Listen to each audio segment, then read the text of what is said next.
IHP Média. La Bible dit le Fils de l'homme est à Paris pour détruire les œuvres du diable. Hôtel ni batel mis ça on a vu. Pourquoi tu souffres? Peut-être batel mis ça hôtel. Je crois. Yom tosola nama. Osonyo comme aponani. Pourquoi tu souffres dans ta vie? Pourquoi le Coran sont continué? Na ba chaîne nyo so sali. Na continue yo tindi. IHP Média. Olobate basala nzam na salaki babondelaki na tindaki boy. Bien aimé. Et ana makamusu eza ko senga kakoloba pour une délivrance.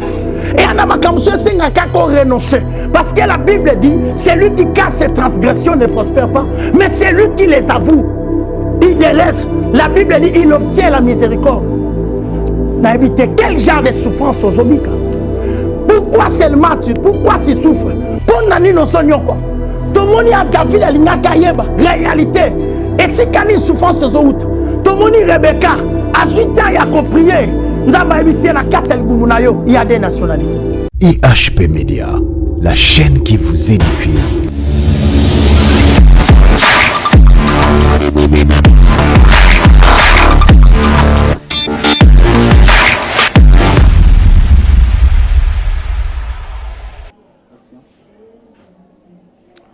Vraiment merci. Nzamba Zoualokou, Moubino Mouzola Nabiso de partout, aux huiles Bakwa Kola Nabiso na EHP Média TV. Vraiment, c'est une opportunité de Kana Lobaka, Oyo Nzambe Apesio, Koyoka Oyo et Kobaksa implice Moko et Komemayo, na vérité Moko peut-être Oye Bakite, parce que Bible est claire. Bible Zoloba, Bokoye Basolo, Pesolo et Kosiko Labino.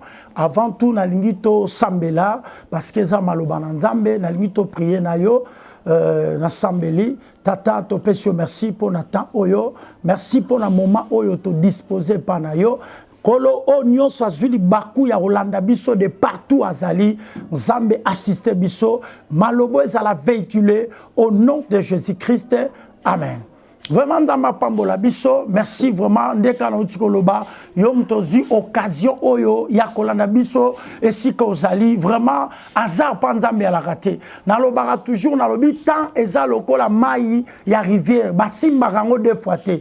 Tant c'est l'opportunité, tant et ça grâce au peut s'améliorer. Cela veut dire au profiter nango. Nous avons besoin de kumu parce que nous sommes croire montonion so oyo akokuta en occasion oyo et loko moko vérité moko ko sikolayo. Parce que Bible zolobana Jean chapitre 8 verset 32, la Bible dit vous connaîtrez la vérité et la vérité vous rendra libre.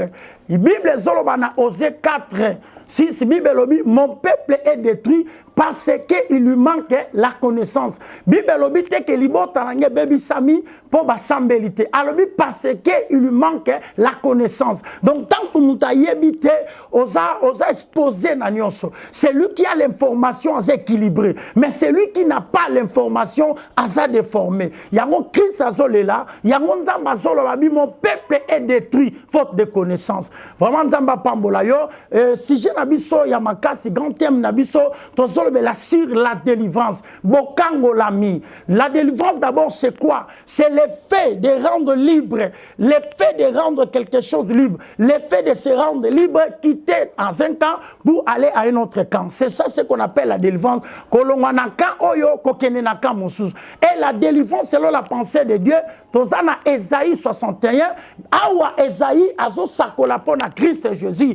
Azoloba l'esprit du Seigneur est sur moi et il m'a oint. On peut remarquer, il parle aussi à l'obus délivrer les captifs. Donc c'est un acquis pour nous les enfants de Dieu. Le leba te belé, bazak au sambela, bazak na katia makamuna nzambe, bazak au prier, mais beaucoup de gens ne sont pas délivrés. Et ezana ba te belé, bazwa qui paie ma délivrance, mais lelo bazak au se retrouver kakanali kambango. Mais gloire à Dieu, opportunité oyozui, ngolu oyozui akoyamba, ngai na l'occasion et je crois que quelque chose na lingika na fongola yo na lingika ko comprendre le comment que délivrance ezaki na yo Esaïa soloba l'esprit du Seigneur est sur moi et il m'a oint. L'onction a un but. L'onction tant c'est notre travail. Lorsque l'onction est là, c'est pour délivrer, c'est pour proclamer, la Bible dit la bonne nouvelle aux pauvres. C'est ça la mission que nous avons reçue. Mutumora Zolandang. On a le grand thème Nabiso, Tozo parlait sur la délivrance, mais sous thème Nabiso Zali, pourquoi je souffre? Pona nini na sonyo kwama. Voilà ce que nous allons penser. Mouké o Nzambe a déposé Likolo nanga mosali na Nzambe. Prophète Michel Tenga pour se présenter. Batuing basola na biso de partout. Nzambe a pambola bino. Mais na ebi kes opportunité. Saisir nga bien. Na moi temps oyo. Na pensé o Nzambe a déposé Likolo nanga. Je parle les grands thèmes, je viens de parler. Je parle de la délivrance. Mais sous thème nangezali, pourquoi je souffre? Pour nani na sonyo kwama. Pour nani na so souffrir. Pourquoi la souffrance? Nous tout le monde comme Jérémie. Azoloba, pourquoi ma souffrance? Pourquoi ma souffrance est-elle douloureuse? Il se plaint par rapport à sa vie. Azomi lobela par rapport à la situation, par rapport à la réalité, il y a vie naïe. Mais on a zolobela pourquoi je souffre? Pour nanini na zonyo kwama. Et ça peut question oh yo, on somi tout na vie na yo. Et ça peut question oh mutazola nanga, on somi tout na maman. Et ça peut question somi tout na frère. Et ça peut question somi tout na. Pourquoi je souffre? Moutunyo surtout moutou mon côté alingaka souffrance. Personne est à la wapi. Bien aimé, souffrance on a zolo, la souffrance est dans la manière rebelle. Souffrance on a zolo bela za ko sanga biloka oliate. Souffrance on a zolo bela. Et ça souffrance ya ko kelela elambate. Mais il y a beaucoup de gens qui souffrent sous le soleil. Et ça na batebele baso souffrir. Mais bien aimé, na soli ngana lobelo komoko. Na soli ngana memayo na compréhension. Batebele baso mitungisa. Ningusa oso fan. Oso mituna pourquoi je souffre. Oso mituna pourquoi likambo ekosi late. Pourquoi ces réalités? Yango koma. Les hommes de Dieu ont prié pour toi. Bato Nzambe ba sambeli ba cotisation ma bondeli yo pokota ma bondeli mais loko so remarqué ça moko et likambango ba kotelaki prière ngo salaki c'est comme si likambango zo continuer kaka. Jérémie a dit pourquoi ma souffrance est-elle douloureuse? Jérémie paie donc ça a commencé depuis la Bible. La Bible dit vous connaîtrez la vérité et la vérité vous affranchira. Nana lobaka si 3 dimensions pensons Nzambe a déposé le colonanga. Bien aimé, moutoumon quoi ça pour la souffrance azati. Moutounion soto lukarvine zala bien. Moutounion soto soué naye azala malam. Moutoumon quand t'as pensé que n'est na koti libalo na souffrir. Moutoumon t'as pensé que ningi na voyager non qu'elle ne souffrir. Moutounion tout pensé naye zala caressir na vie. Ya mweza soué ya être humain nyonso. Moutoumon tabalaki pour l'obéir comme souffrir. Moutoumorote, à salaki, toi, kota qui n'a fait moko, l'obéir comme la par rapport nango. Yom tozo la nanga. On se poser ma question belé. Mais na lingi to découvrir, na yom tozo la nanga. Batu belé na bi thème, sous thème nangezali. Pourquoi je souffre? Pour na nini na sonyo kwama. Bien aimé. Peut-être ça question sont mitouna. Peut-être tu te poses tant de questions. Et l'on connaît en salité. Moi je remarqué et l'on connaît son continent. On se remarqué que l'esprit n'a eu à souffrir. On se remarqué que malgré les balles, malgré tout est là, mais on s'en est à yote. Et on a battu belé, ça n'a qu'à t'en comme ma balle. Mais les balles on est ça arrêté pour naïe. Ok, mariage, et ça on est. Ok, libala, et c'est sengo. Ceux qui m'ont raté qu'on s'épelle na libota, à quoi qu'on s'épelle na mariage, ton a foyer naïe. Mais ce n'est pas le cas avec toi. Pourquoi tu souffres? Tant on voit chaque qui n'a l'icane ici. Qu'elle n'a qu'à na famille, qu'elle n'a qu'à ma kamoko fongam. Mais ce que tu es en train de vivre, c'est le contraire. Ce n'est pas ce que tu as pensé au début. Ce n'est pas ce que tu as résolu. On va quitter ce na bali mobalio, et ça l'a bien. On va quitter na koti na nako. Et on s'en a bien. Que ce qui n'a pas les moissons, non, soit kimia. Mais c'est le contraire de ce que toi tu as pensé au début. Et on a moutouma sur la nanga. On se met tout dans la question. Yo pour kanisaka. Obiso na ke Allemagne. Ceux qui n'a que Belgique. Ceux qui n'a que Singapour. Nyon se zamalam. Mais c'est le contraire. Ce n'est pas ce que toi tu vis. Ce n'est pas ce que tu es en train de vivre. Quelles sont les réalités? Il y a un sala que yozo ozo se pelate. Balobi, c'est lui qui n'avance pas, il recule. Mon toi, pour avancer, tu as besoin de la délivrance, c'est un acquis. Et personne ne lui saute au kangolama.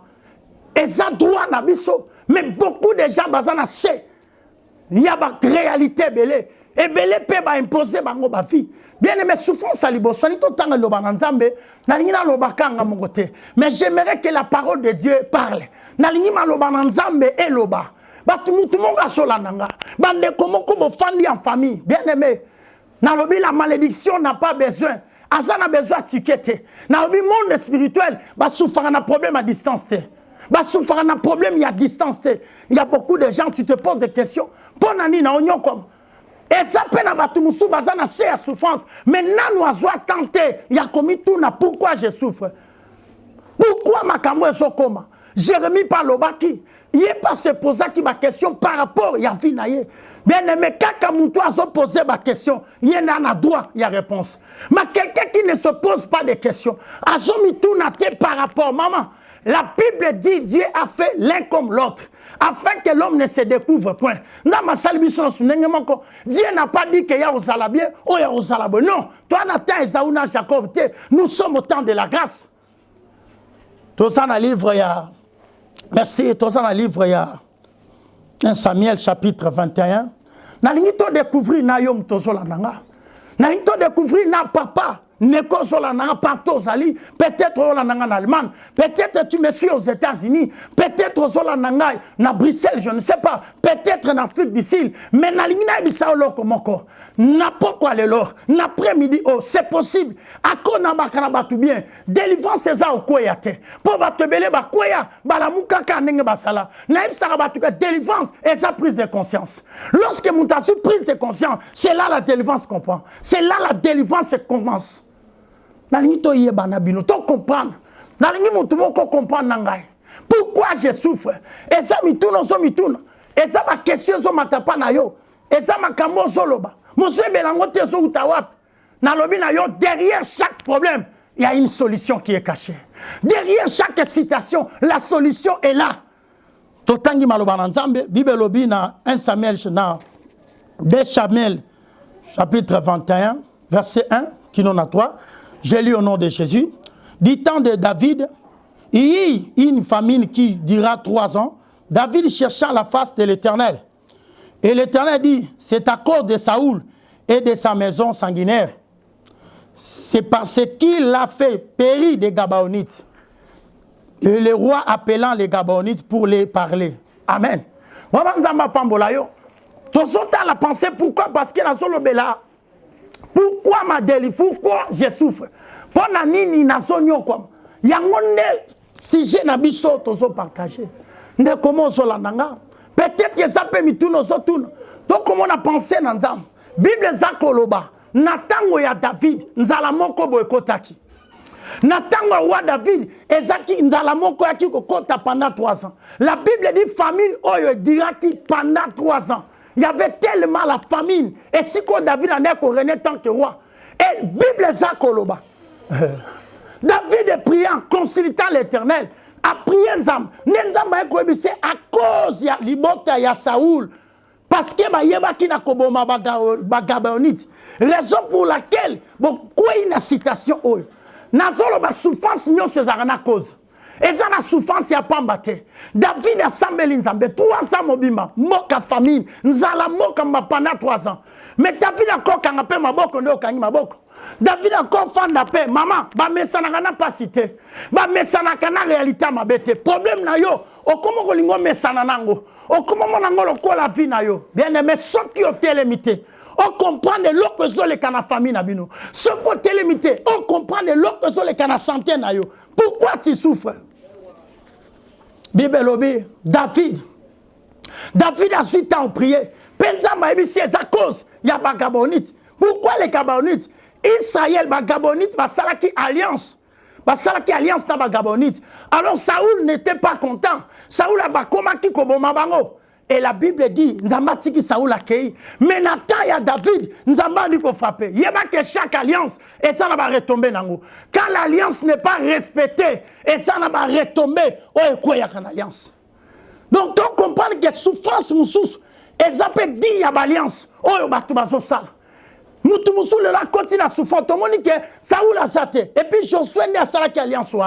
Mais Josué a déjà passé, mais va retomber sur l'âne. Batuming va souffrir à cause de l'alliance de Salaman à famille, à cause de la pacte de Salaman à famille. C'est ça aujourd'hui la souffrance. Bien aimé, la Bible dit au jour du malheur, Balobi réfléchit, mais au jour du bonheur, la Bible dit sois erré. Balobi David a luka kayeba mozindo. Na solo bana mutu moko e na batu mususu asa na ba problème, asa na ba réalité eza bien te ma fa ne kimia. Afa ne kimia.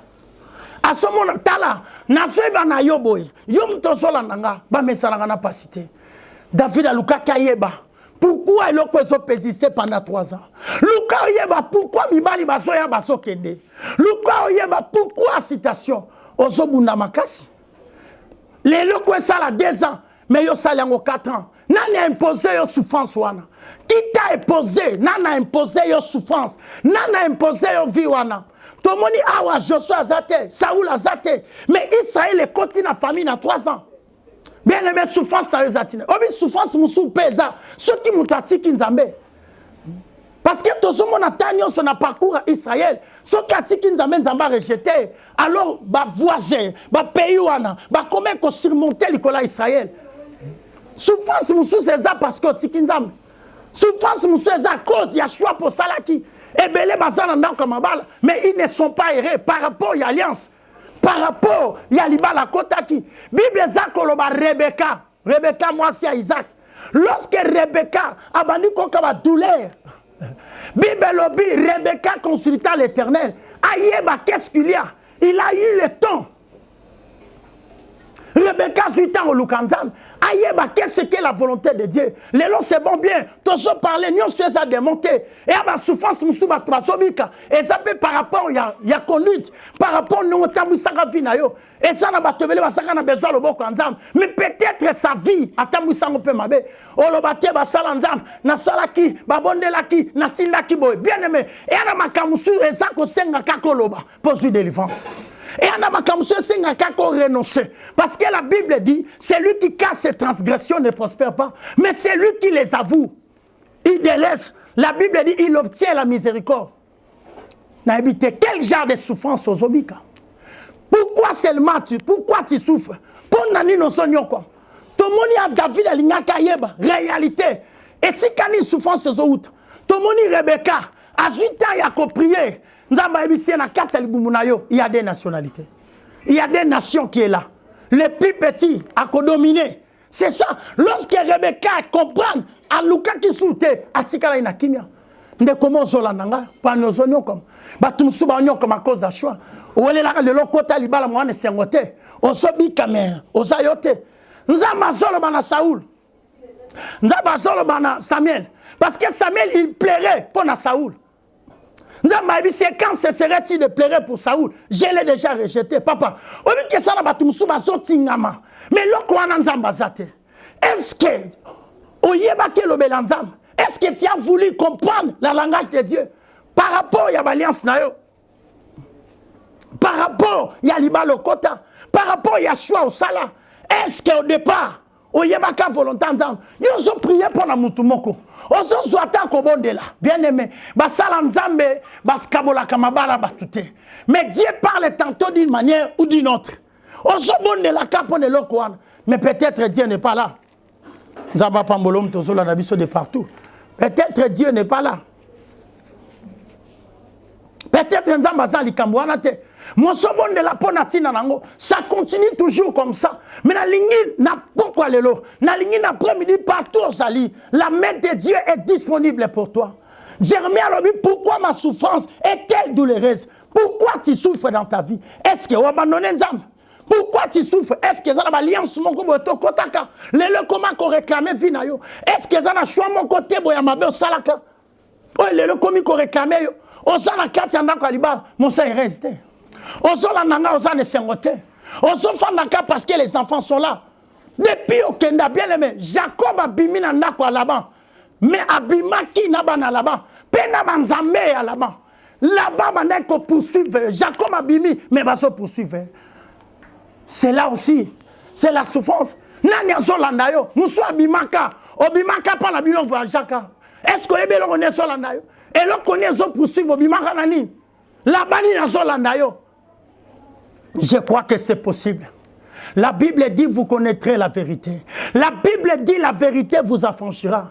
Et David a cherché la face de l'Éternel, selon 1 Samuel 21:1.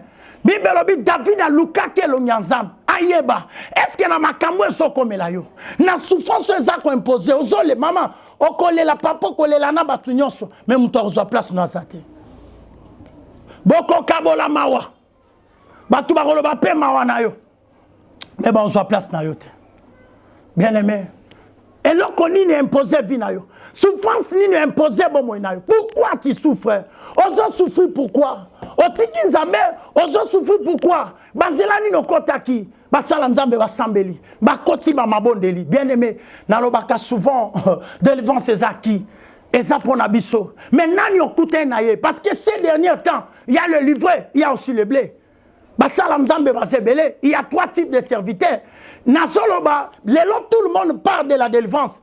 Mais ça n'a pas tout. Ça n'a particularité. Et ça n'a pas tout. Nzamba pesi mandat. Et ça n'a pas tout. Ça n'a pas tout en commandement. Non, on a vu des témoignages. Tout le monde comment Nzambe kobali sabat. Bien aimé, c'est possible. La Bible dit le Fils de l'homme est à Paris pour détruire les œuvres du diable. Hôtel ni batelemi ça on a vu. Pourquoi tu souffres? Peut-être batelemi ça hôtel. Je crois. Yom tozola nanga. Pourquoi tu souffres dans ta vie? Pourquoi le Kohanezo continue? Na ba chaîne nyoso sali, na continue yotindi. Mais na ebisio, ba sala nzambe ba sebele. Mais chacun de nous a sa particularité. Mon sala nzambe na mon sala nzambe, a sa particularité nzamba pesier. Bible lobi David consultant l'Éternel. David a kitan koluka yeba. Pourquoi makambo ezoko? Est-ce que depuis makambo ebanda, ozwa tan koluka nzambe yomoko? Ozwa tan ko yeba source ya likambo wana. Pour la zebi sa Timothée. Alors mon fils Timothée combat le bon combat. Est-ce que bitumbo zobunda? Peut-être que mouton so kaniseza yete. Peut-être ozo lancer ma confiance au hasard. Est-ce que tu sais celui qui te combat? C'est bon bien. Mais est-ce que mouton zo combat tezaye? Alors bi combat le bon combat. Est-ce que yebi no source ya malédiction na yo? O yebi source ya likamo zo komela yo? C'est quoi en fait? Na ina sungande comment so landa biso. Pourquoi kaka yo? Pourquoi tu souffres? Pourquoi la souffrance c'est pas seulement kozanga kolia pe na komela. Mais il y a beaucoup de sortes de souffrance. Nini ba imposer na vie? Nini ba imposer na foyer na yo? Nation tozola nanga. Mettez en sueur sengoté. Excusez-moi le terme. Mettez en sueur sengoté. Bible zakoloba, il y avait un aveugle. Yesu abondeli ponaye. Tangu Yesu abondeli ponaye, Yesu a tout dans son monde. Alors j'ai aperçu les gens, je vois les hommes comme les arbres. Abinatali bato, mais na somona batu lokola banzete. Cela veut dire, liba les arako kende bien. Webite, mobile a changé maloba. Webite ni balatisio, azomona yo nani. Obana ko ça le sika bien. Baninga batika yo longo pani. Pourquoi ba révoquer yo? Ba somona onini. Balatisa onini, c'est possible. C'est possible que Dieu accorde la délivrance dans ta vie. Et ça problème tout le monde sur la prophète Michel. Na kutani pena ba sala nzam. Ba sambeli ponanga. Sala bo etina bo j'ai fait. Mais pourquoi ils ont persisté? Bible zakoloba bo yoka conclusion. Bible zakoloba. Nzamba solo na Jonas. Alobi kende na Ninive. Jonas aboya ke na Tarsis. Tango Jonas a ke na Tarsis. Bible lobi akeko zwa na vie moko bande ko kenango. Yé batina ki na Ninive. Mais qui na Tarsis. A quelque soit na vie. Pour à qui metina na Nzambe. Tu peux fuir loin de la face de l'Éternel. Bible lobi ba moni e kaka futi mbongo. Ba kotisi ba ndiko sala marche na ye. Mais na marche na bango ba problème ba ndokota. Ok navire ba ndeko kende bien. Et ça là qui na destination na mususu. Mais ba kotisi Jonas. Jonas ni no kotisi na vie na yo. Nani okotisa na carré na yo. Aujourd'hui, ba collaborer na mutu nyon soute. Ata sa famille na yo. Depuis on banda kotinda. Po ba sale loko wana ti lelo. Ba mongo bono tinda. Boni on sala s'investissa croyant que mozo zindaka. Jacob fala sala 7 ans, ma sala 14 ans. Ba imposer loko moko boy. Nani asa ko imposer yo. Okotisi Jonas ni na vie na yo. Peut-être les Jonas là, yena même souffrance. Peut-être Jonas à cause appel mobile na yo. Jonas à cause de la paix moi aussi. Peut-être yeta bonga maka na vie na yo. Depuis à kota na vie na yo. Natini yo kabwanate. Mais Bible lobby au jour du malheur, babi réfléchir. Yom tozo la nanga de partout zali. Na sol ngana ibisayo réfléchir. Tem nangé sali pourquoi tu souffres? Pourquoi sonyo comment? Pourquoi seulement toi? Bible ça koloba David, il a eu le temps de prier. Il a eu le temps de chercher Dieu, de savoir. Et nzamba lobi neza bagaboniti. Obi que papa, et y a la souffrance mususu, basa nzamba otoka pamba. Donc il y a des gens basali parcours malamute. Basu tant ko avoué te, basu tant ko bimisa ezakati na bangote. Yango zomona prière, ata yo moko po yao. Ceux qui ont tant ko avoué te, Bible lobi c'est lui qui cache ses transgressions ne prospère pas. Mais c'est lui qui les avoue, il les laisse.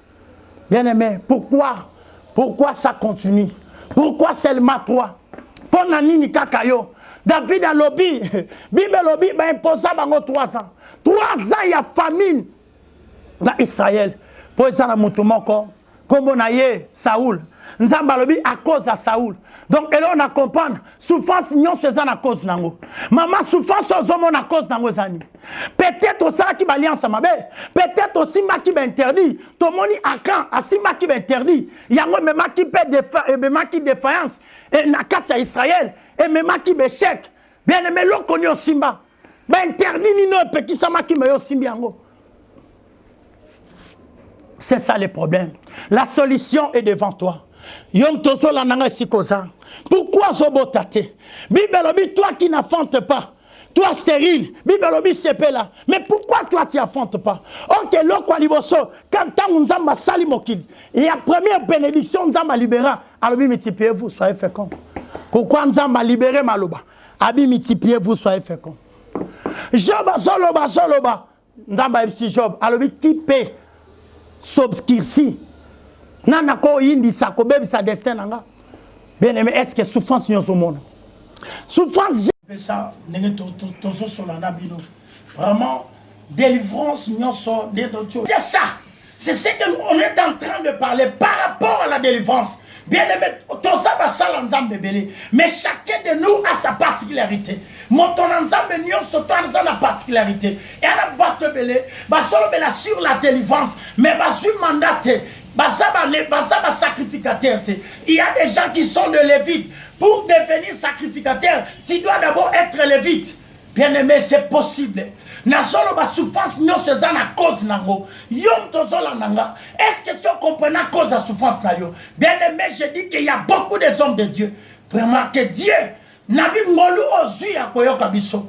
Na yebi ke ta na yo koki. Nzamba linge loko wane kende. Bible lobi, le fils de l'homme est apparu pour détruire les œuvres du diable. Nini ba imposa la santé na yo. Nini ba imposa. Bible lobi, toutes les plantes qui n'est pas plantées par mon père sera déraciné. Nini ba lona, c'est le temps. Vraiment la nina sambela na yo. Bien aimé, avant ton côté à la prière, la limite au sambela simba, au sobel, aux un problème. Bien aimé, Corona ne dépasse pas Dieu. Corona ne dépasse pas Dieu. Cette maladie-là ne dépasse pas Dieu. Nous avons des témoignages. Ce que Dieu a fait. L'obina, on a prié pour notre papa, mon comme empoisonnant qui c'est un médecin. Non, authentique, on a fait des choses que Dieu a fait. C'est possible, na prié pour na bande konyoso. Basola na biso de partout basali. Seigneur, c'est la bonne nouvelle. Bonne nouvelle est que le tombeau est vide. Bonne nouvelle est lobby que malade arotika la maladie. Kufa kotika la kufate. Seigneur, que la résurrection et que ne quoi atteindre mutunyoso. Au nom de Jésus-Christ, na sambeli ponayo. Couple mo sola nangeza pour mon bot. Papa mo sola nangaza atteint. Maman mo sola nanga. Je crois à la main de Dieu. Dieu, au nom de Jésus de Nazareth. Merci, Ezala qui abino, prophète Michel Temboa, tozo sala musala juste na église Ezala monga fula reliolo, to sali wana, to sala musala avenue Kinshasa 19, to sala wana, sokotuni prophète Michel, en tout cas, on est là, to sa ko exercer. Mais na lingi na pesa numéro na prophète Michel Zali, plus 243, 90, 30, 59, 983. Pour la meilleure édition na Bandeli, nabi numéro na ngai oyom toso benga. Voilà mon numéro Sali plus 243 90 30 59 983. Vraiment, Nzamba Pambola Bino de partout au Bosali, Batubasola Nabiso de partout, que Dieu vous bénisse. N'hésite pas, l'homme de Dieu est là pour vous.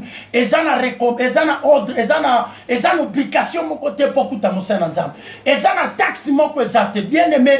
Jusqu'à présent, il y a des hommes de Dieu. Jusqu'à présent, il y a des hommes de Dieu. Et le bien belé. Jusqu'à présent, il y a des hommes de Dieu. Et ça n'attaque sur mon côté. Mais je sais que, sauf pour côté à connexion, et tu verras combien. Élisée Lobaki, bon petit cahier aïa, à combien d'Aké, na Katia Samarie, na Katia Israël, il y a des prophètes. Maman, Bassa Nzambe Bassa. Ceux qui connaissent Tengamaki, ceux qui connaissent Simakite, mais Kapen Nzambe, Nzambe Nangai.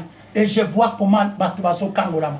Et sa opportunité na yo. Et sa opportunité na yo. Vraiment, Nzamba Pambola Biso. Dès qu'on a dit que le bâtiment a biso ça 00 plus 243 90 30 59 983. Vraiment, que Dieu vous bénisse.